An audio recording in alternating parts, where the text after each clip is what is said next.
Obrigada por vocês estarem aqui. E eu gostaria de iniciar minha apresentação de uma maneira um pouquinho diferente, em especial agradecendo a todos que estão aqui já há bastante tempo sentados aí, nem todos em boas condições, né? Sentados no chão até mesmo, e que nós consideramos esse interesse de todos hoje uma coisa muito especial para todas as pessoas que lidam com doenças raras.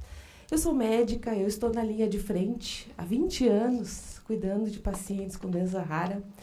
E é com muita alegria que eu vejo esse auditório cheio de pessoas e também o governo sentado, tentando conversar conosco a respeito disso. E eu acho que cada iniciativa, cada gesto é um gesto de amor. Cada vez que nós usamos a razão e a ciência para resolver uma situação dramática, não deixa de ser um gesto de amor. Cada vez que a gente pega o nosso tempo e senta numa cadeira e fica horas escutando os outros, é um gesto de amor, porque a gente está preocupado com alguém, a gente está preocupado com as doenças, a gente está preocupado com o nosso semelhante. Então, uma forma de agradecer, eu quero trazer esse vídeo para os senhores. Perdão. Esse vídeo, de uma forma de dizer que todas as ações são importantes. Qualquer gesto que a gente puder fazer pelos nossos pacientes tem valor, tem importância.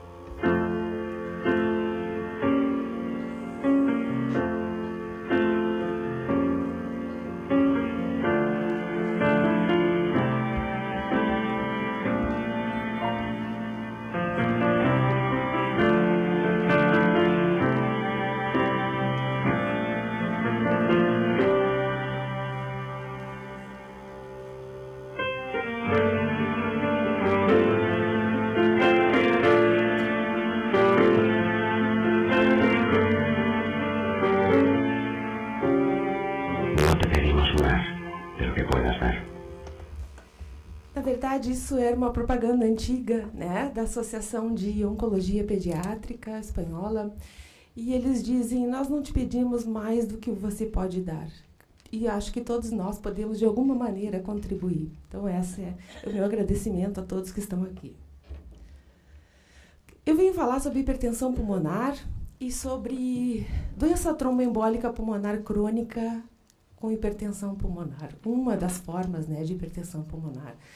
Ela não é uma doença genética. A Daphne já apresentou bastante coisa sobre doenças genéticas e eu falo de uma área de doenças raras que não são genéticas. Então, o que é essa hipertensão pulmonar, né? Ela é uma doença com alto impacto na nossa sociedade, na saúde dos pacientes. Por quê?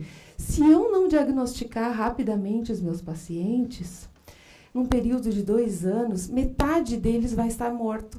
A mortalidade da hipertensão pulmonar é muito alta. Então, a gente corre muito para fazer um bom diagnóstico, um diagnóstico precoce e para poder atender. Tá? Eu sou médica e na minha cabeça só existe: eu preciso diagnosticar, eu preciso tratar, eu quero curar. E quando eu não posso nem tratar nem curar, eu quero cuidar. Eu quero poder cuidar dos meus pacientes. Tá? E a hipertensão pulmonar, ultimamente, a gente tem conseguido cuidar, porque nós temos um novo protocolo no Ministério da Saúde, né, que atende os doentes com hipertensão pulmonar, e eu venho trazer também esse tipo de resposta que nós temos com esse protocolo. É óbvio, como a Clarice apresentou recentemente, a gente tem muito o que fazer, muito o que andar, porque a ciência anda, né, e a gente tem coisas a incorporar na nossa área, porém, a gente já começou a progredir um pouco nessa área. Então, o que é essa hipertensão pulmonar? O que acontece, né? Na verdade, os vasos... Eu sou médica e os médicos têm a má fama de serem muito técnicos quando se expressam, né? Então, por favor, se vocês tiverem alguma dúvida naquilo que eu estou apresentando, não hesitem em levantar a mão, que eu tenho prazer em responder. Eu vou tentar ser o mais clara possível, né? Então, que hipertensão pulmonar? O que acontece, afinal de contas, dentro do pulmão? Os vasos sanguíneos, as artérias no pulmão, engrossam. É isso que acontece. Essa é uma parede normal, lisinha, né? E o que acontece? A parede engrossa, se espessa e dificulta a passagem do sangue dentro do pulmão. E o que isso ocasiona? Ocasiona dificuldade para os pacientes de captar o oxigênio, porque se o sangue não está circulando bem dentro do pulmão, eles não captam oxigênio. Não captando oxigênio, a gente não respira. Não respirando, a gente tem falta de ar para qualquer atividade. Começa com pequenas atividades, mas a falta de ar, ela ocorre mais tarde, no progresso da doença, para os mínimos esforços. As pessoas não conseguem tomar banho. E vejam que não tomar banho, não escovar o cabelo, levantar os braços para um paciente com hipertensão pulmonar é muito difícil. Ele é perfeito, ele tem braços, pernas, corpo, o coração bate, o pulmão funciona, mas ele não capta oxigênio, então ele não consegue respirar. A dignidade desses pacientes é perdida no momento em que eles não conseguem se banhar sozinhos, em que eles não conseguem caminhar até o banheiro, porque eles têm muita falta de ar. E é isso que a gente tenta, com o cuidado, com o tratamento, resgatar. Então, o que eu estava mencionando acerca da mortalidade, né? Então, a gente coloca eles em classe funcional. Ou seja, classe funcional 1 é aquele doente que tem pouquinhos sintomas. Ou seja, ele consegue ainda subir escadas, ele consegue caminhar. Classe funcional 2 já é o paciente que tem alguma limitação. Ele vai subir 2 lances de escadas e ele tem falta de ar. A classe 3 é o doente que já não sobe um lance de escadas sem parar 2 ou 3 vezes para descansar. Então, o que eu sei? Se eu não tratar um doente que eu diagnostiquei em classe funcional 3, em 2 anos e meio ele pode estar morto devido à alta gravidade da doença. E dentro dessa hipertensão pulmonar existe um grupo especial, que é o grupo 4, que é a doença tromboembólica crônica. Ainda não faz parte do nosso protocolo, né? Mas é causada por hipertensão pulmonar tromboembólica. Ou seja, eu tenho uma embolia pulmonar, essa embolia pulmonar ficou crônica no meu organismo e essa obstrução das artérias causou hipertensão pulmonar. O que é, afinal de contas, né, um pulmão normal? E o que acontece quando eu tenho embolia pulmonar? Ou seja, eu faço coágulos, de algum lugar esses coágulos vêm e eles entopem as artérias do pulmão. E com isso, eu tenho uma parte do pulmão que morre, ou seja, necrosa, porque eu entupi e eu não tenho circulação nesse lado pulmonar. Então, eu ocasiono uma necrose pulmonar pela obstrução, pela embolia pulmonar. Por que acontece? Mais frequentemente, eu tenho embolia pulmonar ocasionada por coágulos que se formam nas pernas da gente. Talvez muitos de vocês já tenham tido algum familiar ou alguma pessoa conhecida que fez trombose nas pernas, né? Ou porque o sangue tem dificuldade de circular nas pernas. Então, esse pequeno vídeo mostra para a gente como se forma, então, da maneira mais comum a embolia pulmonar, para a gente saber que se esse coágulo que foi lá para o pulmão não for tratado a tempo... Se você for imobilizado por um período longo de tempo desenvolver trombose venal profunda, ou TVP, uma condição em que os coágulos de sangue se formam numa veia profunda do corpo, normalmente a perna. Diferente das artérias, que contam com o coração para forçar o sangue através delas, as veias transportam o sangue com a ajuda de contrações musculares enquanto você se move e caminha. Veias também são válvulas que evitam que o sangue flua de volta e se acumule nos braços e pernas. Quando você está imobilizado por um longo período, sua circulação venosa se torna mais lenta.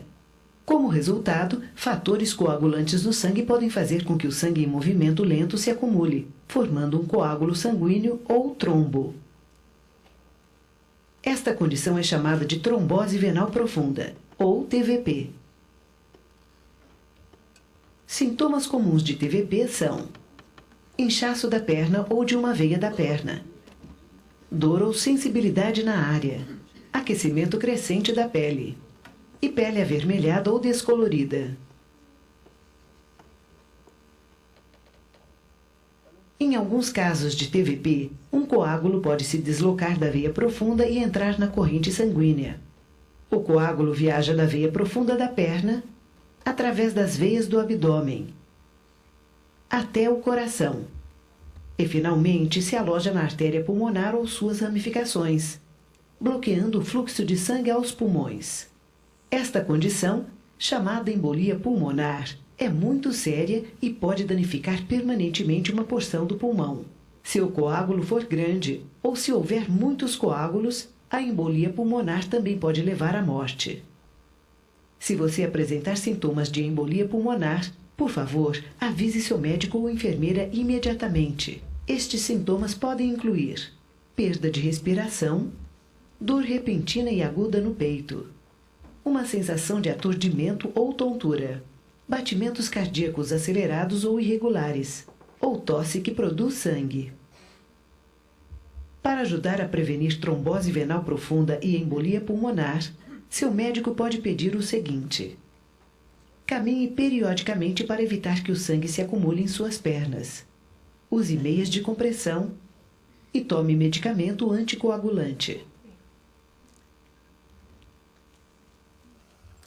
A embolia, a trombose venosa e a embolia pulmonar são doenças comuns no nosso meio, acontecem com uma certa frequência. Porém, se essa doença não for bem manejada, tratada, ou se ela se repetir várias vezes, ou se eu obstruir várias vezes o meu pulmão, esses coágulos se tornam crônicos, se tornam fibras. E com isso, eu desenvolvo hipertensão pulmonar. Porque eu acabo espessando, aquele mesmo mecanismo de obstrução que eu tinha, espessando a parede das artérias, eu tenho ocasionado pela embolia pulmonar repetitiva, não tratada e crônica. E aí eu vou ter uma doença rara, que é a hipertensão pulmonar por tromboembolismo pulmonar crônico. E tem várias causas, né, que podem favorecer o doente a apresentar esse tipo de quadro. Como é que eu vejo isso nas imagens, né? A gente sempre olha, o médico gosta de olhar a imagem, então a gente sempre traz alguma imagem. Vocês podem ver aqui um pulmão normal, onde eu vejo toda a circulação do pulmão presente. E aqui eu estou vendo um pulmão que sofreu vários episódios de embolia pulmonar. Ou seja, eu não enxergo boa parte da circulação nesse pulmão.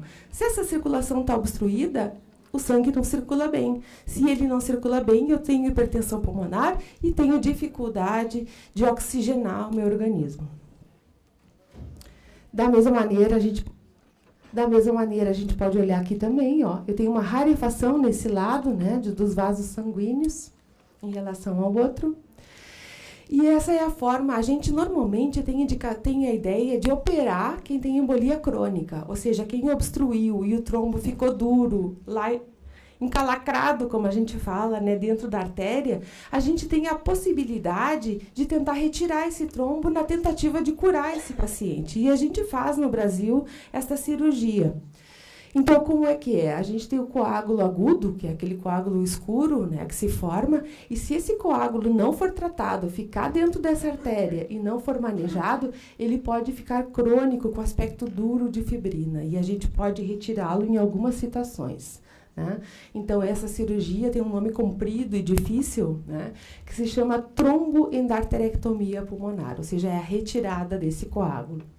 Porém, nem todos os pacientes conseguem fazer a tromboendarterectomia. Alguns pacientes têm coágulos que são mais distantes, e aí eu não consigo cirurgicamente chegar lá neles. Então, para esses pacientes, a gente precisa de tratamento medicamentoso, porque senão eles vão morrer de hipertensão pulmonar. Então, qual é a incidência que nós temos, né, da doença tromboembólica crônica? Em torno de 3 a 30 casos por milhão no Brasil. Nós não temos, no Brasil, no mundo, nós não temos uma estimativa exata do número de pacientes, porque é muito difícil, não existem registros ainda sobre essa patologia.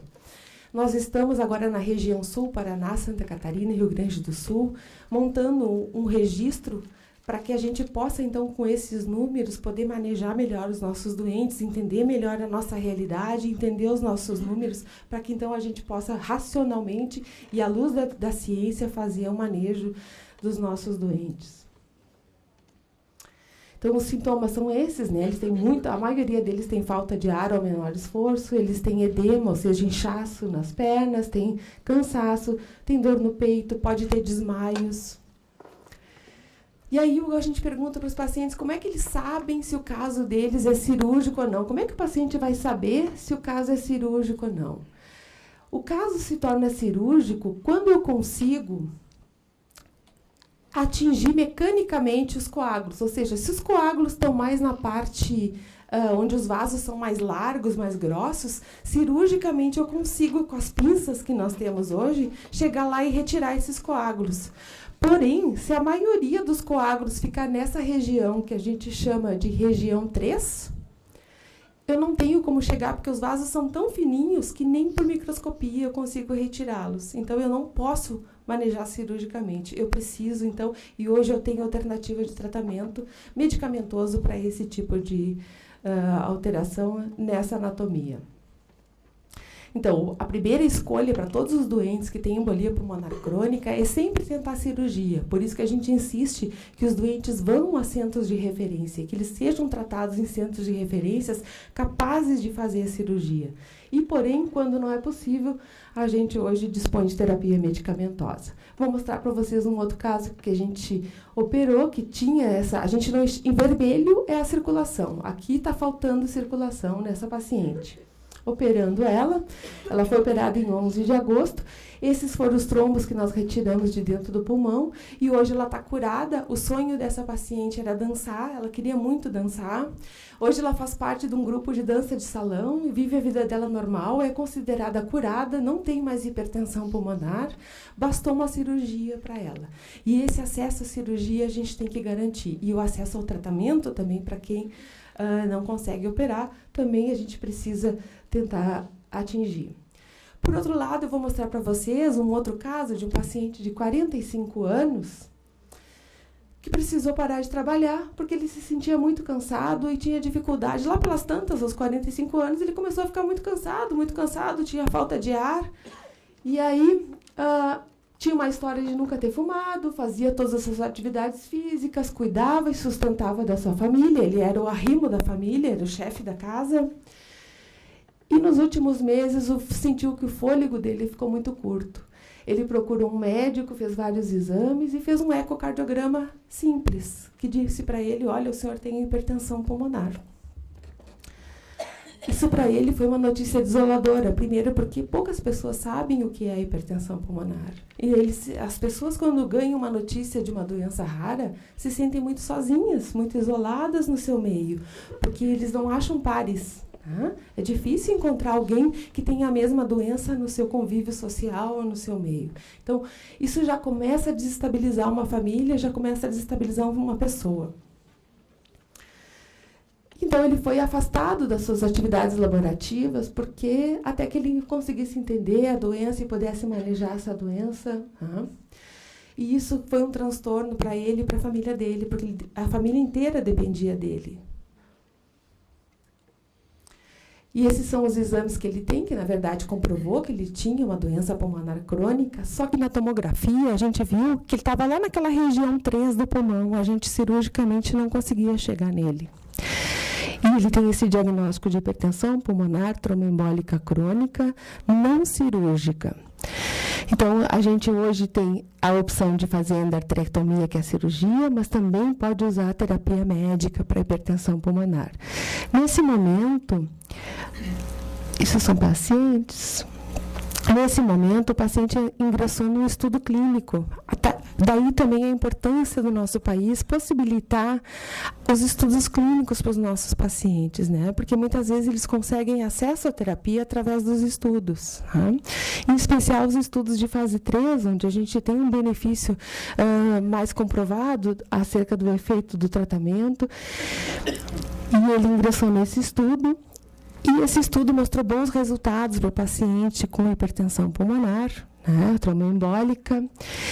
E a gente faz muito um exame que se chama bem simples, chamado teste de caminhada de 6 minutos. Ou seja, eu não posso botar, eu sou cardiologista, mas eu não posso botar meus pacientes numa esteira ergométrica. Eles não podem fazer uma esteira, um teste ergométrico. Então, a gente faz eles caminharem numa reta durante 6 minutos, para ver o quanto o paciente consegue caminhar e o quanto a oxigenação dele cai ou não durante esse exame. Então, no teste de caminhada, um adulto normal, se a gente imaginar durante 6 minutos caminhando na reta, um adulto normal caminha em torno de 500, no mínimo, mas a gente caminha em torno de 600, 700 metros. Tá? A gente considera que um paciente está muito ruim quando ele caminha menos de 350 metros. Ele começou caminhando 445 metros, ou seja, a gente começou a tratá-lo bem precocemente. E hoje, com o tratamento clínico, ele caminha 710 metros. Ele caminha mais do que um indivíduo normal. Ele hoje está lembra na classe funcional que eu disse sobre cansaço, sobre ele não conseguia subir um lance de escada sozinho. Hoje ele está em classe funcional 1. É um doente que voltou para a sua atividade laborativa, né? Ou seja, uma ideia, um tratamento novo, algo diferente que se fez, se incorporou como tecnologia para o paciente, trouxe ele de volta à sua vida, ao mesmo tempo permitiu que ele reingressasse na sociedade, que ele pudesse voltar a conviver com seus pares, que ele pudesse voltar a frequentar lugares, que ele tivesse uma vida como qualquer outro cidadão normal. E eu acho que isso é extremamente importante que a gente considere. E ainda mais do que isso permitiu que esse paciente, agora, com as suas forças renovadas, com seu tratamento para a hipertensão pulmonar, que ele ajudasse outros pacientes na mesma situação que ele, a entenderem a doença, a divulgar conhecimento sobre a doença e se organizarem e se encontrarem como pares, como pessoas que têm a mesma patologia. Hoje, ele é o presidente da Associação Gaúcha de Pacientes com Hipertensão Pulmonar. Está aqui ele com a gente, né? Então, a gente faz campanhas nos parques públicos para divulgar a doença, para falar sobre os sintomas, para alertar as pessoas, ou até mesmo para que a comunidade entenda que existem doenças raras que precisam ser olhadas de uma maneira especial por toda a sociedade. E eu também quero trazer para vocês, como eu sou de linha de frente, eu estou lá com os pacientes e eu sofro junto com eles, né? E sempre que a gente vai sentar para falar sobre políticas de doenças ou para falar sobre terapias, a gente tenta calçar os sapatos de todos. Tenta calçar os sapatos do governo, porque eu entendo, às vezes eu sento numa reunião e digo, se fosse o governo, não pagava isso. A gente diz isso porque a gente entende, a Daphne disse, quantos pacientes chegam com indicações erráticas de tratamento ou distorcidas de tratamento que não vão beneficiá-los, né? Mas também eu sento nos pés e eu calço os sapatos dos meus pacientes, dos seus familiares, da longa trajetória que cada paciente, cada familiar faz, batendo de porta em porta, atrás de tratamento, atrás de cuidado, atrás de um exame, atrás de um laudo, atrás de um papel. A burocracia que o nosso sistema impõe para esses doentes é difícil. Na outra semana, eu ainda encarei uma paciente que a gente deu todo aquele calhamaço de papéis que ela precisava preencher e ela, no momento, não disse muita coisa para nós, pegou aquele calhamaço de papéis, foi embora. Meia hora depois, ela voltou para a secretária e disse, me desculpa, mas eu sou analfabeta. Eu não consigo ler, eu não consigo preencher esses papéis. Então, precisa, a coisa mais simples do mundo, alguém para preencher um papel para alguém que é analfabeto. Então, essas dificuldades todas a gente esbarra no nosso cotidiano. Dificuldades que eu tenho uma menina de 3 anos que viajou do Pará, no meio da Amazônia, talvez no calor que tem no Pará, e caiu no Rio Grande do Sul, em Porto Alegre, em pleno inverno, para ser tratada ou ser transplantada de pulmão. Só com a mãezinha e só com a roupa que se usa lá em cima, né? Então, precisa ter alguém, não é só o medicamento, como a doutora Clarice falou, precisa ter alguém que olhe por essa criança e que providencie um lugar onde ela possa ficar, que providencie roupas para eles, que providencie meios adequados, providencie quem cuida. E mais do que isso, precisa ter alguém que esteja lá em cima, que possa cuidar dela sem que ela precise pegar um avião e vir de lá, né? Um paciente escreveu para mim essa semana dizendo, doutora, meu filho não pode embarcar num avião porque ele não respira, não tem oxigênio, não sei o quê, uma história comprida. Eu vou levar meu filho de carro de São Paulo a Porto Alegre. Eu disse, não faça isso, né? Então, todas essas dificuldades os pacientes esbarram, e esse é o nosso cotidiano, o nosso dia a dia, com o qual a gente tem que lidar e com o qual a gente tem que tentar melhorar as condições. Não basta só dar remédio, a gente tem que cuidar dos nossos doentes. Então, eu trouxe a história do Antônio, né, uma criança, né? A gente publicou um livro há uns anos atrás, mostrando quão importante era poder tratar os doentes. A partir da publicação do PCDT, do Ministério da Saúde, fornecendo medicação para hipertensão pulmonar, as realidades foram modificadas. O que o Antônio diz para nós? Agora eu posso brincar. Ele é uma criança, ele quer brincar. E ele não pode brincar, mas agora ele pode. Então, essa diferença a gente pode fazer no nosso mundo, na nossa sociedade, né? O que é para uma mãe não poder pegar um filho no colo, o bebê? O bebê queria entrar no colo dela, ela nunca podia pegar porque ela não tinha força. A partir do momento em que ela entrou no protocolo clínico, que ela começou a utilizar a medicação para hipertensão pulmonar e que ela melhorou, a vida dela e a vida das crianças, a vida do marido e a vida de toda a família também se modificou. E é sobre isso que eu quero falar para vocês hoje. É uma doença rara, atinge poucas pessoas, mas no fundo a gente atinge muitas pessoas. Uhum. Essa paciente voltou a trabalhar, ela é engenheira de obras, ela sobe em prédios hoje em dia, sobe escadas, desenvolve normalmente a sua atividade laborativa e é uma pessoa mais feliz, é uma cidadã mais feliz. Essa paciente diz lá em cima, está cortado um pouco, mas aqui a gente pode ver, né? Adeus cadeira de rodas.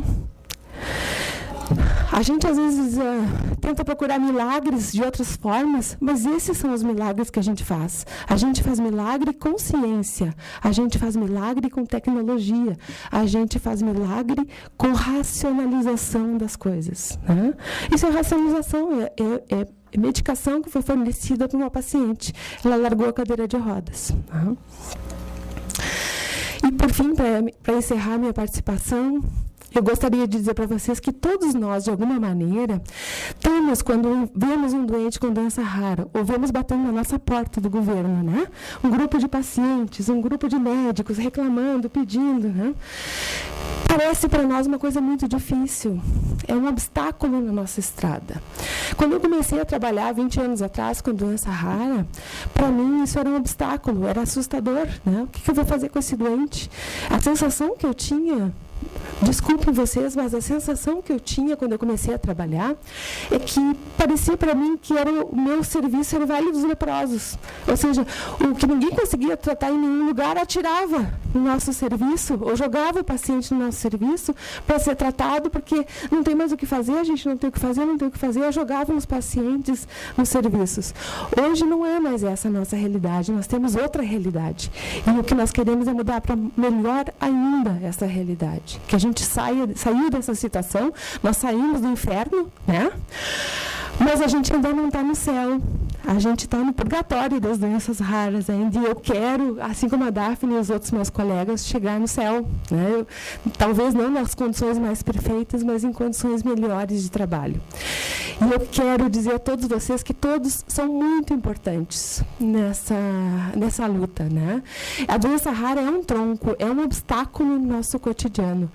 Mas eu quero, com esse vídeo, terminar dizendo para vocês que é possível, que a gente pode, racionalizando, usando ciência, usando tecnologia e usando amor, melhorar essa nossa realidade.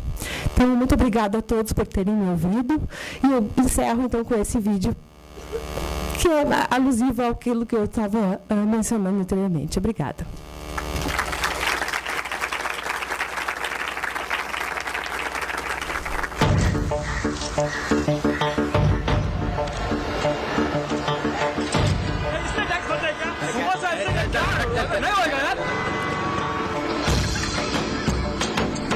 Sir आपके लिए उस पार कार का इंतजाम किया है सर आइए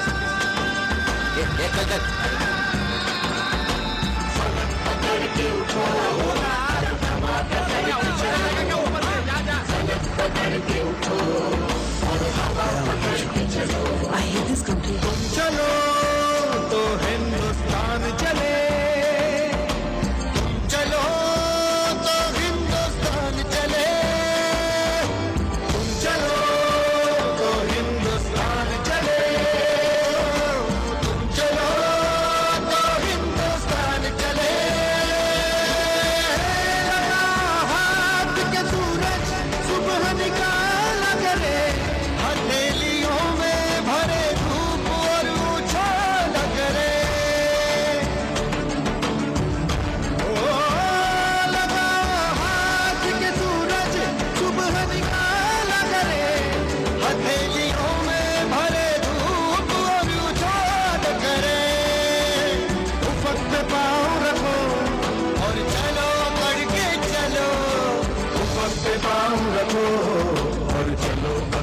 चलो पलक पकड़ के उठो और हवा पकड़ के चलो पलक पकड़ के उठो और हवा पकड़ के चलो तुम चलो तो हिंदुस्तान चले तुम चलो तो हिंदुस्तान चले हिंदुस्तान चले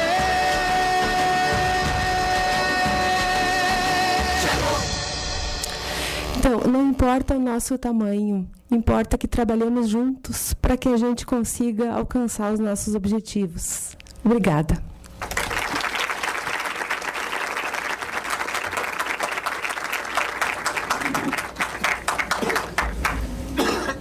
Me perdoe a interrupção, mas eu vou lhe aplaudir de pé porque você colocou aquilo que é o melhor para o profissional de saúde e para todos os cidadãos. Agir com amor em relação a todos porque somos iguais.